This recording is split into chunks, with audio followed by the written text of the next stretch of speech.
brother gave me, I'm just going to say what God told me to say. All right. What if you walked into church and you couldn't see yourself?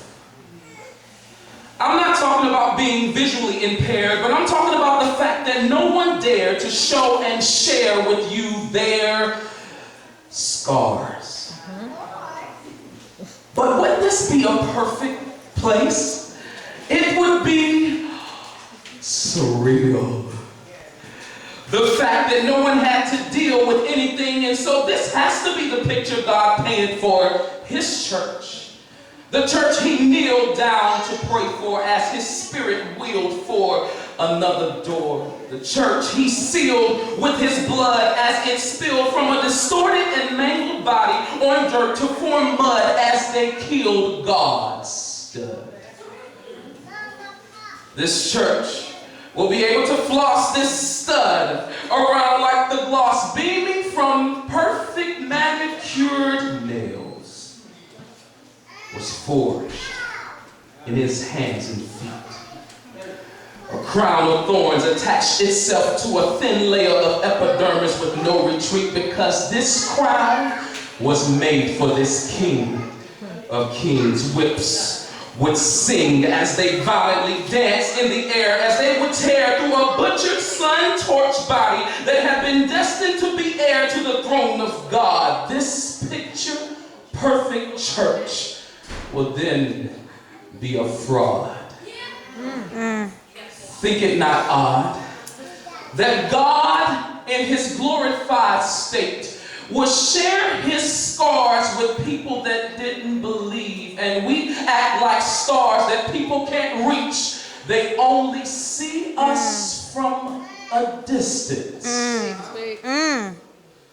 This is why people lose hope, because I can't see me. It's not that I'm looking for who I am, it's who I want to be. Where is the ex-drug addicted individual that the story is not fictional but the real, not mythical power of God stop you from smoking tobacco, weed and crack, snorting coke, meth and ecstasy, injecting heroin, cocaine and popping pills? I know some of you all are feeling uncomfortable, but no, I'm not going to chill. Where are the sexual confused folk that when people spoke to you, you already had an agenda to stroke more than their egos? Friends were no longer amigos because you went for broke. You slept with people because you thought they were cute. He looked good in a suit, but it was always his birthday. Still trying to make your soldiers salute so many bodies that if we took the square root of the number, it would still be hard to compute the root of all the STDs you should have gotten and had the nerve to toot your own horn like a flute. You better talk. And for some of us, it didn't matter if I was a boy and he was a boy. Talk, sir. And if I was a girl and she was a girl. We cast our pearls before swine. Yeah. Can you please let your light so shine? Where is my ex-insecure population who felt damnation every time someone critiqued you, whose location of residency was on the inside, this world you sought to hide from? And where is the rage populace who would fuss and cuss over stuff that seemed minute to us, and yet insecurity would thrust us into a torpedo to combust on those who simply discussed our names without our permission? Is it really that deep? Lastly, where are my ex-whatevers who thought they would be dealing with this forever? And though many of us knew how to get out, but not clever enough to lever this fight with God's might, his endeavor to have us delivered, and you never award whoever, whomever, whenever, with however God can sever the ties with your whatever.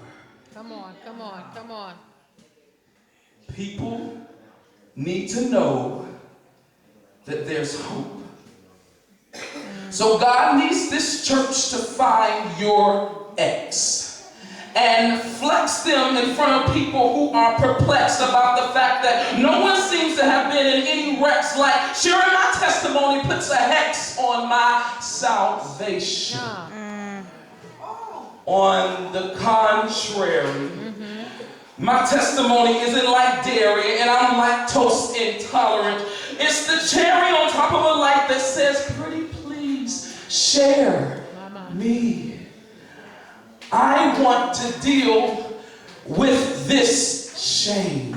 And I can't blame people from walking into a church with pastors that have been prepped for pretty priceless preaching and first ladies laden with luxurious, lackluster looks and saints stained with silly, selfish standards. Hope then would be slandered. So this church must be filled with people bold enough to tell the untold, understanding those hiding will scold you because you're sold out. Yes, sold. Come on, come on, come on. Out. Come on. So you can have this gold. It's about time my testimony told and not mine. This is what a church with hope looks like. Amen. Glory.